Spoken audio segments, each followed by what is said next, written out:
Bonsoir et bienvenue au journal télévisé de la 3e chaîne, ici Albert Rochefort et aujourd'hui nous sommes le 5 septembre, vendredi, bonjour.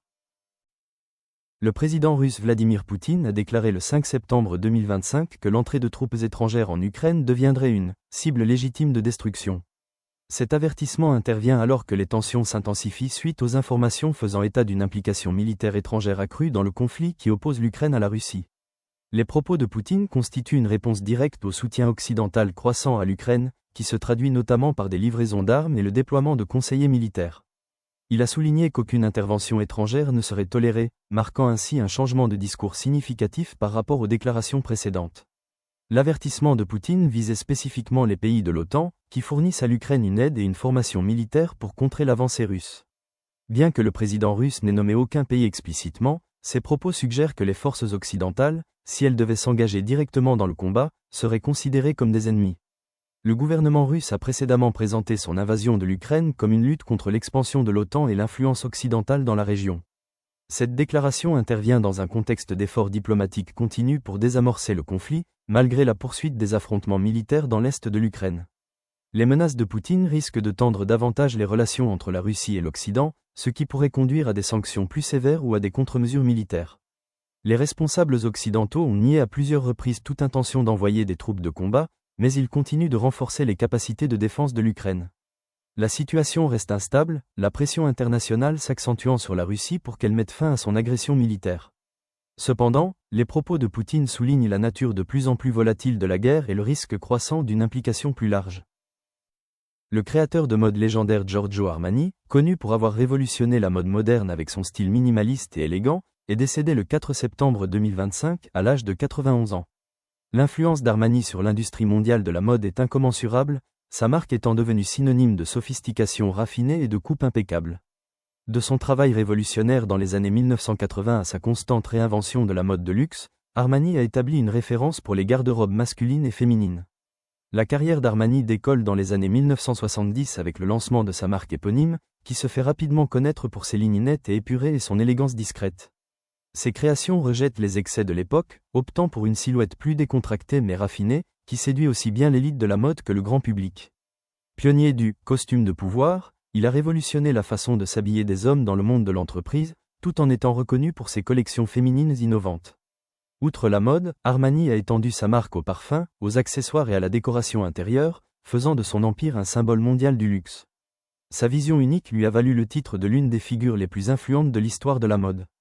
Malgré son succès, Armani est resté relativement discret, préférant laisser son travail s'exprimer plutôt que de rechercher la lumière. Les hommages ont afflué des quatre coins du monde de la mode, créateurs, célébrités et leaders du secteur se remémorant l'impact profond de son héritage. La disparition d'Armani marque la fin d'une époque dans la mode, mais son influence continuera d'inspirer les générations futures de créateurs.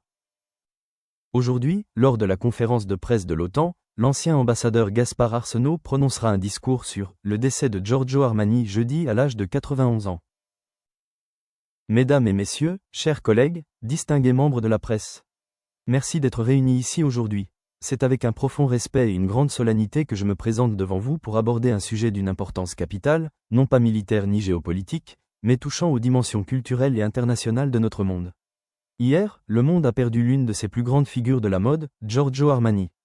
Comme beaucoup d'entre vous le savent, M. Armani n'était pas seulement un créateur. C'était un visionnaire qui, par son mélange unique d'élégance et de simplicité, a transformé la notion même de style et de luxe. Son influence a dépassé les podiums et les boutiques, touchant la vie de millions de personnes à travers le monde.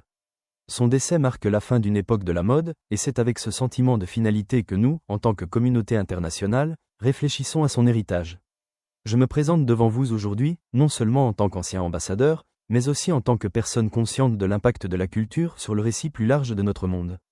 L'œuvre de Giorgio Armani allait au-delà du vêtement, c'était une déclaration, un mouvement. À travers ses créations minimalistes, il a remis en question les normes conventionnelles et redéfini la masculinité et la féminité moderne. Sa foi en une élégance discrète a contribué à façonner le monde de l'entreprise, ainsi que l'identité personnelle d'innombrables personnes. Ses costumes de pouvoir, en particulier, sont devenus synonymes de réussite, de confiance et d'autorité, des qualités que l'on retrouve dans divers domaines de la vie, non seulement dans la mode, mais aussi en politique, en affaires et même en diplomatie. En tant qu'ambassadeur, j'ai eu le privilège d'échanger avec des personnes du monde entier. À maintes reprises, j'ai été témoin du pouvoir des références culturelles communes, qu'il s'agisse d'art, de mode ou de musique, pour combler les fossés et favoriser la compréhension. Giorgio Armani était un maître en la matière. Ses créations parlaient un langage universel, un langage qui transcendait les frontières, les cultures et les idéologies. Sa marque est devenue synonyme de sophistication mondiale et, à bien des égards, elle incarnait l'interconnexion que nous recherchons dans la diplomatie internationale. Mais l'impact d'Armani ne s'est pas limité au podium ou au conseil d'administration. Il était lui-même, à bien des égards, un ambassadeur culturel. En rendant la haute couture accessible, il a brisé les barrières entre les élites et le grand public, démocratisant ainsi le style. Armani comprenait le pouvoir du vêtement comme moyen d'expression. Ses créations offraient à chacun un moyen d'exprimer confiance et raffinement sans mots, transcendant les frontières linguistiques et culturelles. Ce faisant, il nous rappelait l'importance de l'inclusion et de l'unité, valeurs que nous défendons nous aussi dans notre travail au sein de l'OTAN. En tant que représentants de l'OTAN, nous sommes souvent chargés de favoriser la collaboration et de renforcer les relations entre les États membres. Le travail diplomatique ne s'appuie pas toujours sur le langage de la haute couture, mais les principes qui le sous-tendent d'innovation, créativité et compréhension, sont universels. Giorgio Armani, à sa manière discrète mais profonde, incarnait ces mêmes principes. Il comprenait que la véritable force réside dans la capacité d'innover, de s'adapter et de communiquer avec des personnes de cultures différentes. Son aptitude à allier tradition et modernité est une leçon pour nous tous, que nous soyons dans le monde de la mode ou des relations internationales. En réfléchissant à la vie et à l'héritage de Giorgio Armani, reconnaissons aussi que nous appartenons à un monde en constante évolution. Son œuvre nous rappelle que les liens qui nous unissent sont tissés de valeurs communes, qu'elles s'expriment à travers un costume soigneusement taillé ou le langage de la diplomatie.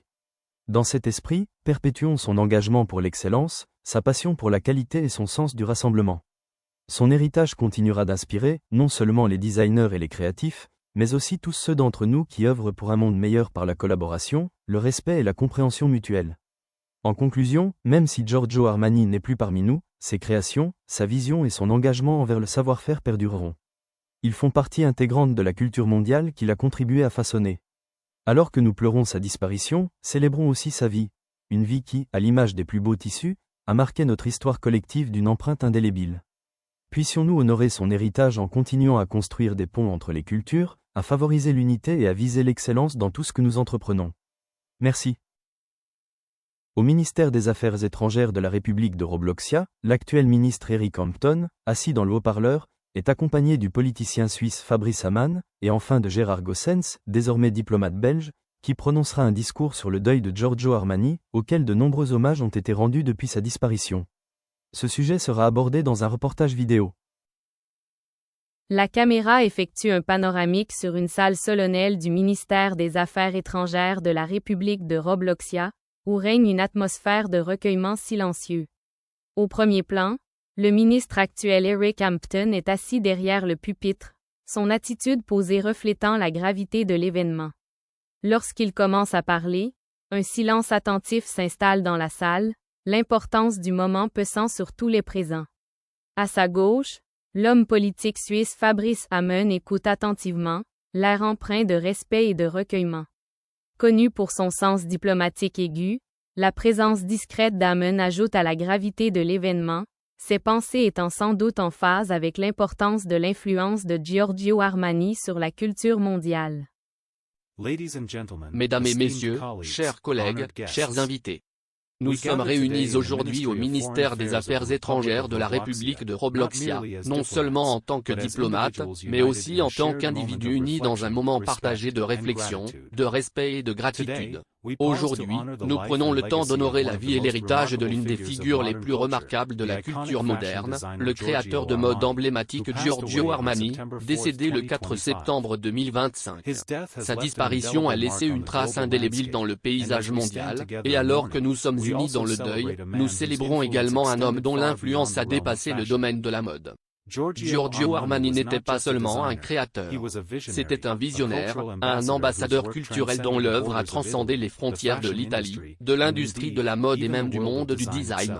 De son vivant, il a redéfini l'élégance, le style et le raffinement. Ses créations n'étaient pas de simples vêtements, elles étaient des expressions d'identité, des déclarations sur les valeurs de simplicité, de grâce et de sophistication. Sa vision a façonné non seulement les garde-robes, mais aussi les perceptions, les cultures et même notre façon d'appréhender le succès. Pour beaucoup, un costume Armani est devenu synonyme de puissance et d'élégance, reflet de ses propres aspirations et ambitions. Suite à sa disparition, les hommages ont afflué du monde entier, non seulement de la part de l'industrie de la mode, mais aussi de gouvernements, d'institutions et de particuliers reconnaissant l'étendue extraordinaire de son influence. Ce qui ressort le plus de ces hommages, c'est le caractère universel de son héritage. Il est rare de trouver une personnalité dont l'influence se fait sentir aussi profondément dans autant de secteurs de la vie, les affaires, la politique, la culture et même la diplomatie.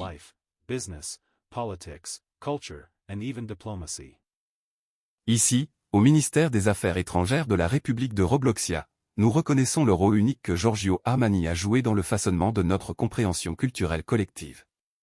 Tout comme la diplomatie cherche à établir des ponts entre les nations, les créations d'Armani ont bâti des ponts entre des communautés disparates. Sa capacité à allier tradition et innovation, élégance et simplicité, reflète les valeurs mêmes qui guident notre travail de diplomate. À l'instar de la diplomatie, ces créations ne recherchaient pas des déclarations tapageuses, elles reflétaient la subtilité, la retenue et un engagement envers l'excellence. Il nous a montré que ce n'est pas l'étalage le plus taprax en graveuil qui attire l'attention, mais la confiance tranquille qui naît de la substance et de l'intégrité. Dans notre monde, où la division semble souvent plus marquée que l'unité, Giorgio Armani nous a rappelé le pouvoir des valeurs culturelles partagées. La mode, entre ses mains, est devenue un moyen de communication par-delà les langues et les frontières. Son influence s'est étendue au-delà de la création de beaux vêtements. Il comprenait que le vêtement n'était pas seulement une question d'apparence, mais aussi d'identité et d'expression personnelle. Ses créations reflétaient le désir humain de dignité, de respect et de connexion.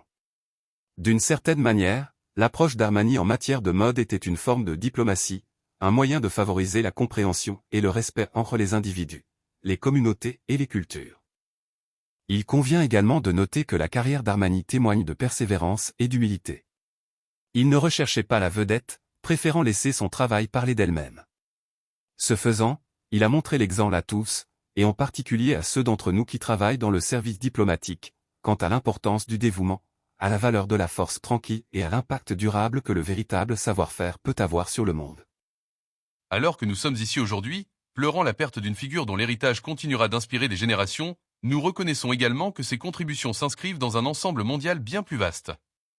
Par sa vie et son œuvre, Giorgio Armani nous a rappelé que la créativité et la culture sont des outils puissants pour bâtir un monde plus interconnecté et plus humain. Sa disparition laisse un vide, mais elle nous incite également à perpétuer son engagement pour l'excellence, son dévouement indéfectible à la beauté et sa foi dans le pouvoir d'une influence subtile mais profonde. Dans les jours, les semaines et les mois à venir, alors que nous continuerons de méditer sur ses contributions, engageons-nous également à incarner les valeurs que Giorgio Armani a défendues tout au long de sa vie. Restons concentrés sur la quête de l'unité, sur l'importance de l'humilité et sur la reconnaissance du pouvoir de la culture, que ce soit par la mode, l'art ou la diplomatie, à façonner un monde meilleur. En tant que diplomates, nous avons la responsabilité de favoriser la compréhension entre les peuples, tout comme Armani a favorisé un dialogue mondial à travers ses créations. En conclusion, même si Giorgio Armani n'est plus parmi nous, son héritage perdurera dans les costumes que nous portons, les attitudes que nous incarnons et les vies qu'il a marquées. Ses créations, sa vision et son engagement envers l'excellence continueront de nous inspirer, tout comme sa disparition nous rappelle l'influence profonde et durable qu'un individu peut avoir sur le monde. Merci. À l'opposé, le diplomate belge Gérard Goossens, figure emblématique des relations internationales, se tient prêt à s'adresser à l'Assemblée. Son ton calme mais autoritaire porte le poids de décennies de diplomatie, sa voix résonnant dans la salle tandis qu'il évoque les hommages extraordinaires rendus à Armani après sa disparition. Dans son discours, Goossens établit des liens entre les contributions visionnaires d'Armani à la mode et les principes d'unité mondiale, de grâce et de subtilité qui définissent une diplomatie réussie. Alors que la caméra alterne entre les trois intervenants, le reportage capture l'essence d'un moment où la diplomatie rencontre la culture. Les hommages à Armani, dont l'œuvre a transcendé les frontières et remodelé l'identité mondiale, sont profondément ressentis par tous les participants. À travers les discours de Hampton, Amen et Goossens, les téléspectateurs se souviennent du pouvoir durable de l'art et de son rôle dans le façonnement du paysage diplomatique du monde moderne. Chaîne 3, le jour de l'information. Le chef de la communauté druze d'Israël a appelé l'Europe à réagir à la récente vague de violence dans la province syrienne de Soueïda, marquée par une escalade des affrontements entre milices druzes et forces pro-iraniennes. Dans une déclaration du 4 septembre 2025, le chef druze a exhorté les pays européens à faire pression sur le régime syrien pour qu'il protège la population druze, avertissant que la situation pourrait encore échapper à tout contrôle sans intervention internationale. Les violences à Soueïda, qui ont fait des dizaines de morts et de nombreux blessés, surviennent dans un contexte d'instabilité croissante dans le sud de la Syrie. Le chef druze a également défendu les frappes aériennes israéliennes en Syrie, qui ont ciblé des installations militaires liées à l'Iran et à ses alliés. Bien que ces frappes aient suscité la controverse dans la région, le responsable israélien a souligné qu'elles étaient nécessaires pour empêcher l'implantation iranienne en Syrie et pour protéger la sécurité d'Israël. Il a réaffirmé que les actions d'Israël visaient à empêcher l'influence croissante de l'Iran en Syrie, d'autant plus que Téhéran continue de soutenir des groupes hostiles dans la région. L'appel à une intervention européenne intervient alors que les violences à Soueïda menacent de déstabiliser davantage une région déjà instable. La communauté druze, qui a toujours entretenu un équilibre fragile dans ses relations avec Israël et la Syrie, se trouve prise entre le conflit en cours et les pressions extérieures. La communauté internationale reste divisée sur la meilleure façon de gérer la crise croissante en Syrie, mais les propos du dirigeant druze ont souligné l'urgence d'une action plus décisive pour protéger les populations vulnérables. Angela Rayner, vice-première ministre du Royaume-Uni, a annoncé sa démission le 5 septembre 2025, marquant un changement important à la tête du Parti travailliste. Figure emblématique de la politique britannique depuis des années, Madame Rayner a invoqué des raisons personnelles pour justifier sa démission, mais son départ intervient dans un contexte d'incertitude politique croissante. Sa démission a eu des répercussions sur le paysage politique, car elle était une alliée clé du chef du Parti travailliste Keir Starmer et une ardente défenseur de la justice sociale et des droits des travailleurs.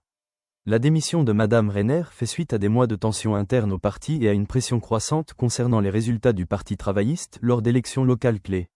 Si Madame Rayner a conservé un fort soutien parmi ses militants de base, sa carrière politique a été marquée par des frictions avec certaines factions au sein de son propre parti. Sa décision de démissionner est perçue comme un coup porté à l'unité du Parti travailliste, d'autant plus que le parti se prépare pour les prochaines élections générales. Dans sa déclaration de démission, Rayner a exprimé sa fierté pour son travail de vice-première ministre, tout en soulignant la nécessité d'une réflexion personnelle et d'une nouvelle orientation de vie. Les observateurs politiques soulignent que sa démission pourrait avoir des implications plus larges pour l'avenir du Parti travailliste, car elle intervient à un moment crucial pour ses perspectives électorales. Le départ de Rayner a déjà suscité des spéculations sur ses projets politiques futurs, certains suggérant qu'elle pourrait briguer un autre poste au sein du gouvernement ou du secteur privé.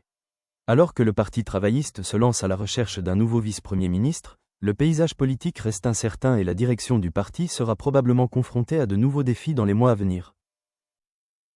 Et merci beaucoup pour les nouvelles du jour, ici Albert Rochefort, je vous dis au revoir, bonne nuit et au revoir, et passez un bon week-end.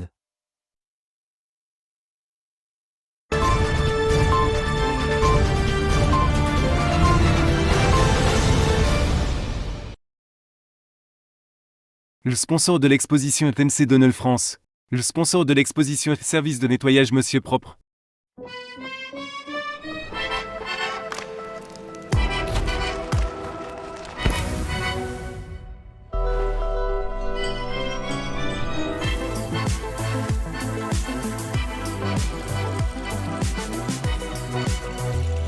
Découvrez notre tout nouveau Mac Baguette.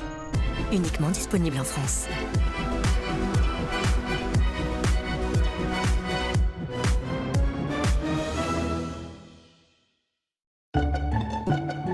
Vous avez l'impression que la graisse se répand partout dans votre cuisine? Eh bien, regardez de plus près, elle n'est pas seule. En réalité, la graisse forme un cocon protecteur qui permet aux bactéries de se développer rapidement. Nouveau Monsieur Propre, Flash Propreté. Dissout rapidement la graisse, tout en éliminant 99,9% des bactéries et le virus de la Covid-19. Pour des surfaces impeccablement propres et saines, tous les jours, sans effort. C'est ça, la propreté de Monsieur Propre. Monsieur Propre.